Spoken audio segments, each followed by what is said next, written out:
लोकसभा चुनाव 2024 के छठे चरण के लिए 25 मई को मतदान है। छठे चरण में उत्तर प्रदेश की 14 सीटों पर वोटिंग है, जहां कई सीटों पर मुकाबला काफी दिलचस्प हो गया है। छठे फेज में सुल्तानपुर, प्रतापगढ़, इलाहाबाद, फूलपुर, अंबेडकर नगर, श्रावस्ती, डुमरियागंज, बस्ती, संत कबीर नगर, लालगंज, जौनपुर, मछली शहर, भदोही और आजमगढ़ में मतदान है, जहां राजा भैया और धनंजय सिंह की हनक और रुतबे की तो परीक्षा होगी ही, इसके साथ ही बीजेपी और सपा की रणनीति की भी अग्नि परीक्षा हो जाएगी।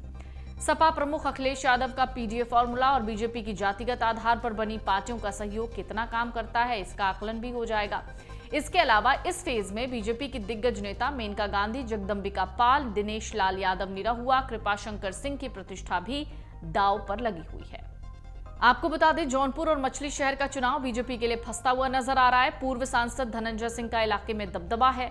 केवल राजपूत नहीं, दूसरी जातियों के वोट भी उन्हें मिलते हैं, लेकिन पिछले कई चुनाव वो हार गए।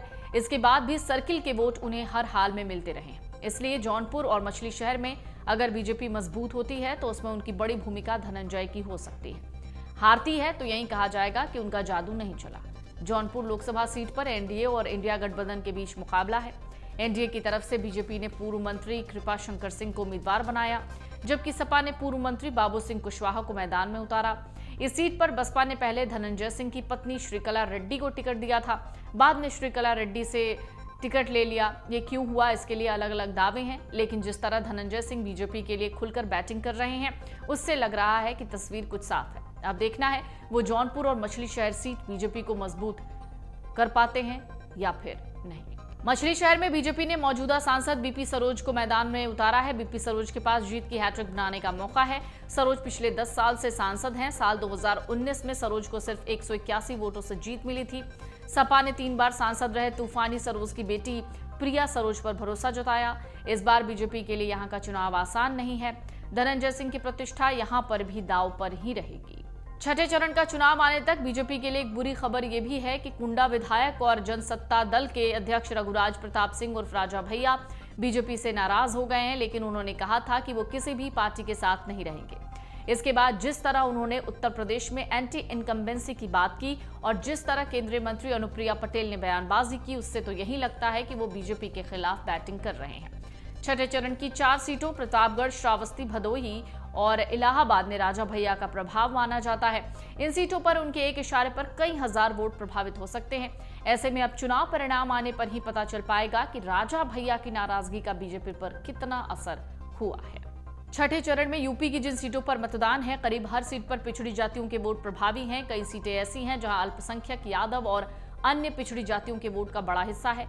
आजमगढ़ में अखिलेश का और मुस्लिम समीकरण, यादव समीकरण कितना काम करता है, ये देखने लायक होगा। आजमगढ़ से बीजेपी की ओर से भोजपुरी स्टार निरहुआ हैं। अखिलेश यादव के चचेरे भाई धर्मेंद्र यादव का मुकाबला उनके साथ है।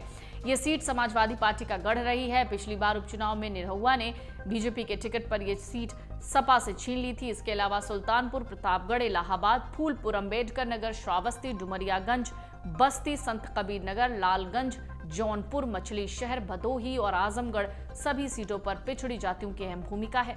यही वजह है कि अखिलेश के पीडीए फॉर्मूले की अग्नि परीक्षा भी इसी चरण के चुनाव में हो जाएगी। आपको बता दें, छठे चरण में जिन सीटों पर चुनाव होने जा रहा है, उन पर बीजेपी की सहयोगी पार्टियों की प्रतिष्ठा और भविष्य दोनों ही दांव पर लगे हैं। सुभाषपा निषाद पार्टी और अपना दल के मुखिया अपनी जाति के वोटों को दिलाने के नाम पर ही सत्ता सुख भोग रहे हैं। सुभाषपा अध्यक्ष ओम प्रकाश राजभर और निषाद पार्टी के अध्यक्ष संजय निषाद उत्तर प्रदेश सरकार में मंत्री हैं। इसी तरह अपना दल की मुखिया अनुप्रिया पटेल केंद्र में मंत्री हैं और उनके पति आशीष पटेल उत्तर प्रदेश सरकार में मंत्री हैं। गोरखपुर से इलाहाबाद तक राजभर, निषाद और पटेल जातियों की उपस्थिति इन सभी सीटों पर निर्णायक है। मेनका गांधी की सुल्तानपुर में हार जीत में निषाद और पटेल वोटों की बड़ी भूमिका होगी। यही वजह थी कि जब मेनका गांधी नामांकन करने पहुंची तो वहां संजय निषाद और आशीष पटेल दोनों की मौजूदगी सुनिश्चित की गई थी।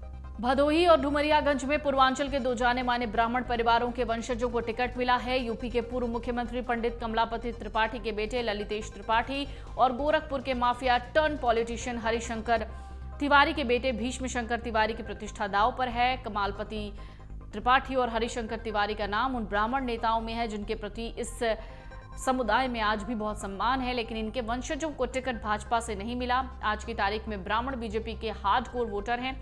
ललितेश को टीएमसी ने टिकट दिया है, जिसे इंडिया गठबंधन का सपोर्ट है, तो वहीं भीष्म शंकर तिवारी उर्फ कुशल तिवारी को सपा ने टिकट दिया है। अब देखना है ब्राह्मणों का वोट इन दोनों प्रत्याशियों के पक्ष में जाता है या नहीं। एग्जिट पोल 2024 1 जून शाम 6 बजे से, लोकसभा चुनाव के नतीजे 4 जून सुबह 7 बजे से। देखिए चुनाव नतीजों से जुड़ी हर खबर सबसे पहले, सबसे सटीक, केवल अमर उजाला पर, amarujala.com।